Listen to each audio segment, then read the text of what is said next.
Chapter 10, Measuring Police Performance. The purpose of performance measurement, a critical strategic management tool. Performance measures enable law enforcement managers to determine effectiveness and efficiency of their activities, used to evaluate organizational accomplishments and identify areas where improvement may be needed or where organization assets should be directed. Provides a link between public priorities and budgetary decisions and a means for communicating with elected officials and the public about police performance. The primary tool for establishing the police department's credibility allows determination of the achievement of the department's objectives. What should be measured? Numbers and the types of arrests. So when you think in terms of police, let's look at the sworn officers. There are some things that just tells you kind of what's going on. The numbers and the types of arrests. What type of arrests you're making, how many you're making, where you're making them. Clearance rates.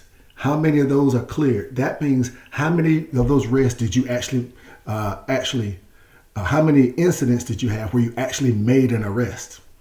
Ratios of police to civilian residents population. Do you have enough police officers in an area based upon the civilian population? For instance, you can't have 5 police officers in an area where you have 100,000 people. You have to have a proper ratio. Citations and parking issues. When are they issued and where are they issued and stuff. It lets you know kind of like, and why are they issued. Reports taken. When you're taking reports, active reports, people are taking, for instance, if people are calling in or people reporting stuff, the reports that are taken, and also the reports that the officers prepare recording incidents. Property recovered. This is seizing property and property recovered that's been unlawfully taken, like through a burglary or robbery or stolen. Bars checked. Are you checking the bars to make sure that they're actually serving people who are legal age and that they don't have incidents of public nuisance? Meaning you have a bar, but it seems like there's always a fight or a shootout. It happens at this particular bar. So you have to check in with the bars. Innovative measures disorder to assess citizens' fear of crime, quality of police service and citizens' encounters with police, managing disorder in public places, reducing fear and controlling traffic crowds, and providing emergency services, serving as sentinels who deter crime. So when you're looking at measuring this, you're looking at the assets. First of all, measuring the disorder to assess citizens' fear of crime. If your people in your community are telling you that they're afraid, most of the time, that's legit. You have to understand and find out why are they afraid. You look at the quality of the relationship between the police and the people in the community encounter. Are you having situations where you're having a lot of citizens complaining about police corruption or police brutality or police mistreating them? Managing the disorder in places reduces the fear. So you do that by controlling traffic, crowds, and providing emergency services. So serving as sentinels who deter crime. A lot of times it's referred to as having a police presence. Do people see police in the community? Do they feel like the police are there to protect them?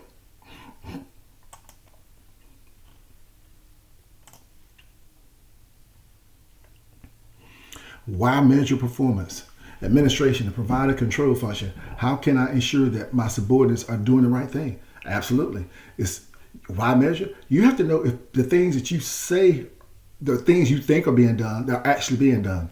Guidance and counseling to improve employee motivation. How can I motivate line staff, middle managers, nonprofit, and profit for collaborators, stakeholders, and citizens to do things necessary to improve performance? So when you are working hand in hand with people, you improve employee motivation, but this is also how can you motivate others who are stakeholders and citizens, all to try to do the right thing? And what that really means is how do you get them all to work together? Research, evaluate, how well is my agency performing? Perception is not always reality.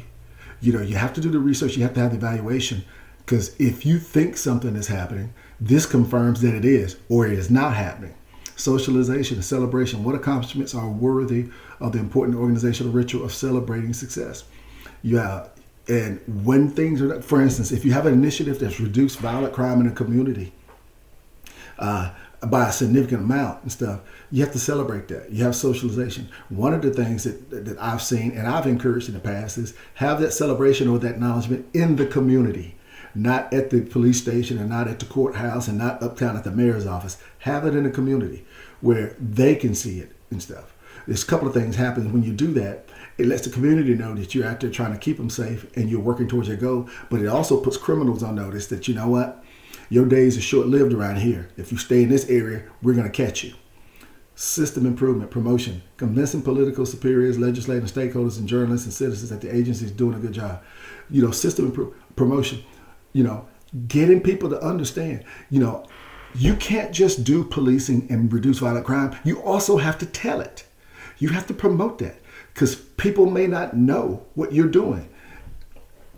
Documentation, improvement. What exactly should who do it differently to improve the performance? So when you have a documentation, you know exactly what you have, but it also gives you an idea of how you might want to improve things, strategy, learning, to know why something is working or not. So when you have a strategy, everything is deliberate. Nothing is accidental. So either it's working or it's not working. A lot of times what you find is there's portion of the strategy that works and there's portions that don't work. What you do is you reassess and address the ones that don't work. Valid and reliable measures. Valid measures correctly capture the concept under consideration. Reliable measures yield the same result upon repeated applications. So are you having something that you're doing that is valid and reliable? If it's valid and it makes sense, is it something that you can duplicate? It needs to be duplicated. It needs to be, in order for it to be reliable, it needs to be something that you can repeat and do. Basic questions. As organizational managers, police administrators are confronted with several basic questions. What works? Plain and simple. What works? On the flip side of that, what does not work? What criteria do we use to measure the performance and impact of our lives or our people and the programs we create? So a lot of times the criteria, depending upon what type of initiative you have, the criteria is going to be different. It needs to be criteria that's catered to the specific endeavor. It can't be a generic criteria that you apply to everything. How can we demonstrate to elected officials and citizens that our people and our programs and services are effective and efficient? It's documentation. You can tell them all day long that we're reducing violent crime or we're removing bad people from the community. But that's just talk. You have to be able to show them. And one of the things that you show them is when you do your initiatives, make sure you don't target everybody, you target the right bodies.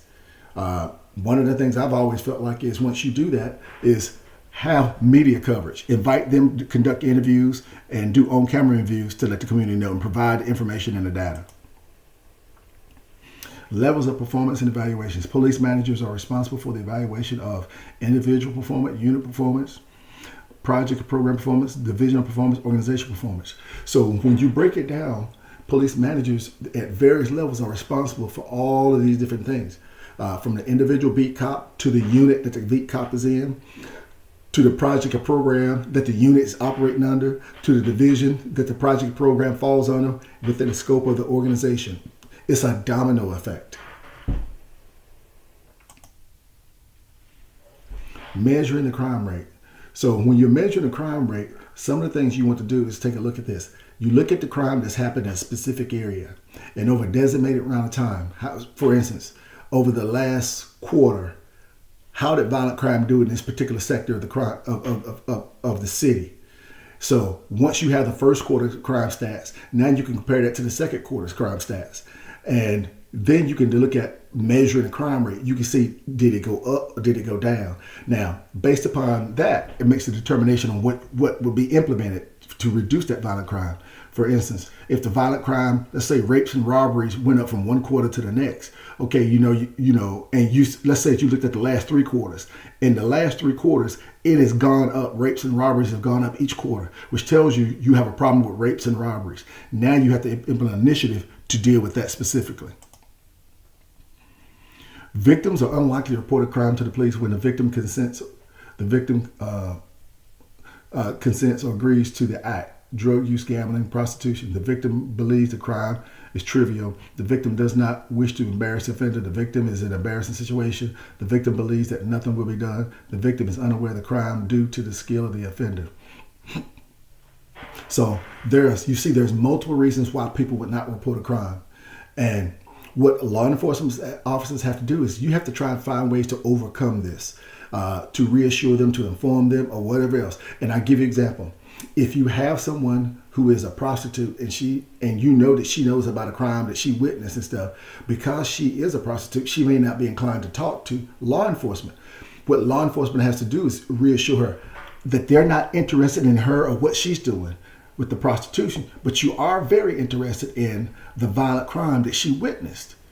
That right there could be something that you got to look at now. And you know, even if she was the victim, they still may not be inclined to cooperate because they still view law enforcement as somebody who's coming after them.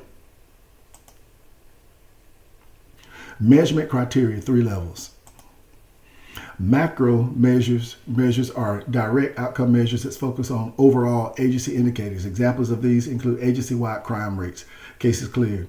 So we're looking at the big picture.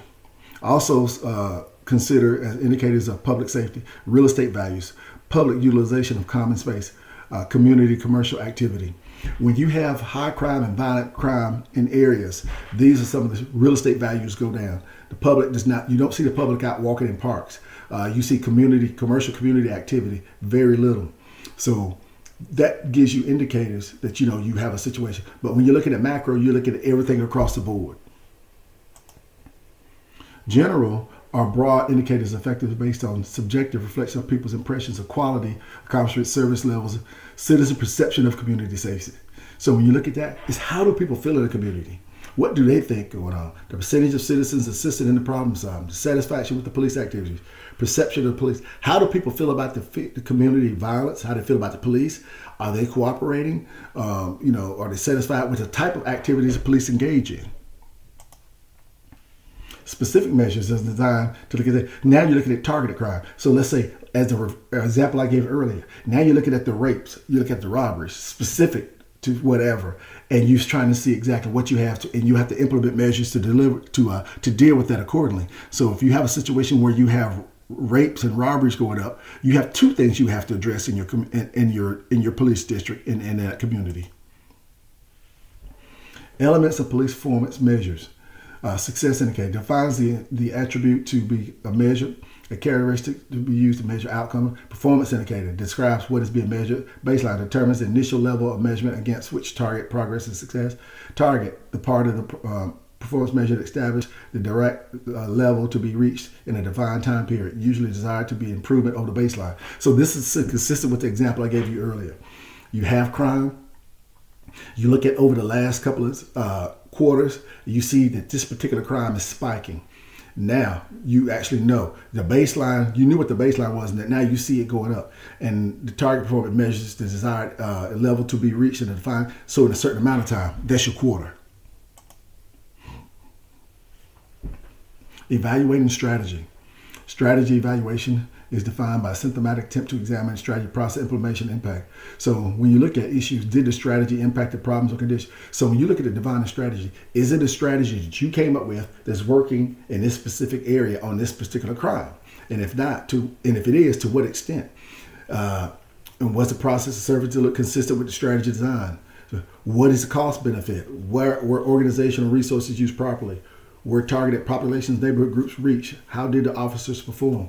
So you want to know who, what, when, where, and why when you have the strategy. And there won't be any questions afterwards. You'll know what you're doing is working, why it's working, who's doing it, and the results. 4 sources of monitoring purpose. Direct observation is what people actually see. This is what officers see when you see 4 sources of monitoring, or cameras and things along the line. Official records is what you have with reports and things along the line. Operational statistics is what officers, when they all submit their reports, and you compile them and you get the operational statistics to see exactly what's going on. Interviews of officers involved in programs, participant, community surveys. These are opportunities when you can talk to people. It may not be reflected in reports, but it may be human intelligence. They can tell you something that they may feel, a gut instinct, because see, you can't put that in a report. I'll give you an example. If there's a crimes that are happening, officers can say, you know what? based on my training experience in this area, these crimes are happening. I've seen this happen 5 years before, and when it was happening 5 years ago, it was these people that were behind it. Well, I just found out that some of those people just got out of prison, and some of those crimes are starting again. So that would be an interview of an officer. Strategy evaluation. So take maximum advantage of the data and question, analyze, and disseminate the intelligence to everybody. Look for cost-effective ways to enhance. Undertake special measurements when the cost is not prohibitive. Use intelligence data, operational decision. Employ GIS system. So use volunteers, senior citizens, college students enrolled in research methods, class, and nearby. Set realistic outcomes and objectives to provide the organization with ways to come. Remember to establish appropriate baseline measures. So when you look at strategy evaluation questions, there's so many different things that you can do. Am I coming up with something that seems to make sense? Do I have the resources? Give you an example. We need some people to help us with the research. Hey, can we use a local criminal justice department to help us with the research on this? Get them involved. You bring them in, you get them to sign NDAs, non-disclosure agreements. You get the school to agree to it, and you get them involved on it. You're looking for ways to get things done. And when it comes to strategy evaluation, here's what I'm going to tell you there's one word to sum all this up: resourceful. Find ways to get things done utilizing your resourcefulness. Total measurement as a management tool. Input measures addresses the amount of resources used to provide a particular service. Output, consider the quantities of the service delivered, the number of arrests, total dollars collected. Outcome measures describe the results achieved.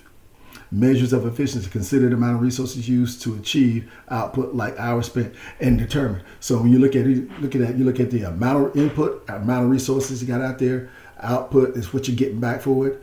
The outcome measures the actual results, and did what you do make sense? For instance, did you put 100 officers in the area for a month to reduce the violent crime, knowing you can't consistently do that? And look at the time, money, effort spent, but you got no reduction in violent crime. Individual performance failure, to hold individual employees accountable, plain and simple. They have goals, officers have goals and things that they're supposed to do and perform, and you have to take consideration anytime that you do their evaluation. Do they know what they're supposed to do, how to do it, why they're doing it, and do they act upon these things and actually perform? And are they doing the things and representing community, representing the agency and the community as you would like? Job analysis. Review the department's resources of information. Analyze the department's records that will provide information on the work and demand. Obtain information from persons familiar with the job. Observe on-the-job performance. Identify a comprehensive list of tasks. So when it comes to job analysis, you have written stuff you'll be looking at. You'll be looking at, I call it the eyeball test, things that you'll be observing. You'll be talking to people. And subsequently, after you do all this and bring it all together, you can identify a comprehensive list of job-related tasks that someone should be doing in that position. 4 basic job analysis questions. What should be done? What is actually being done? Who is doing it? And how is it being done? So when you look at the job analysis question, okay, what should be done? If it's specifically, what is actually being done realistically? Who is doing it? It might not be people you thought that was doing it. It's getting done, but it might be somebody else doing it in some capacity. And how is it being done? And what methodologies and strategies are they using? Those are questions that you have to know the answers to. Recommendations to improve individual performance. Job analysis of each position should be conducted. Then match criteria should be retained as rating factors to enhance perception of fairness and legitimacy. When employees are confident that their appraisal process is fair and impartial, they are more likely to accept the results of the evaluation, even when it's negative or adverse. I've seen situations in the past where people have actually had evaluations and they didn't agree with much of it or none of it because they did not believe it was fair. And in some instances, some of them even refused to sign it. Because when you have these appraisals and you sit down and talk to someone about performance, the supervisor signs it and then the employee signs it, the police officer signs it. Well, in some cases, they won't sign it because they're like, this is not true. This is not how I truly see things. Now, usually when I've seen that, that means there's trouble in paradise. There's something going on right there that probably should be looked at by someone higher than just the police officer's manager. But You have to have these things, and you have to feel that it's something being used, and it needs to be fair for people to accept it. Here's some additional things with that. It's the committee should develop a set of behavior descriptions unacceptable and outline that. Reviews should be conducted annually. A continuous feedback process based on two-way communication. It's just between the supervisor and the subordinate. Supervisors should assess important job-related assess important job performance of the job, inform employees about their shortcomings, and offer suggestions for improvement. Perform appraisal should sponsor the achievement of an individual and organizational goals. Self-explanatory. 5 ways to involve employees in the performance appraisal process. Offer them an opportunity to voice their opinions. When people can give feedback, they feel like they are allowed to participate in the process. And here it goes. Allow them to influence the process. You want them to feel like one of the things when people can participate in the process, allow them to influence the process, you get buy-in. Allow them to perform self-appraisals. You can ask them, how do you think you're doing in this particular area? Last quarter you struggled with this area. How do you think you're doing this quarter? And ask them and see what they say. A lot of times they'll be fair to tell you, well, I'm a little bit better, but I still got work to improve. And if you have someone who's in denial tell you, oh, I'm doing great, and they're really not, now you as the supervisor know this is an issue because he thinks he's doing good and I know he's not. Allow them to take part in the development. So allow them to take part in the development of performance appraisals. It's kind of how it goes. Again, this is to get buy-in. Allow them to participate in goal setting as part of the process. Again, this is to get buy-in. When you get the buy-in, you get people to accept the process, whether it's good results or bad results, but they think it's fair. That concludes this chapter.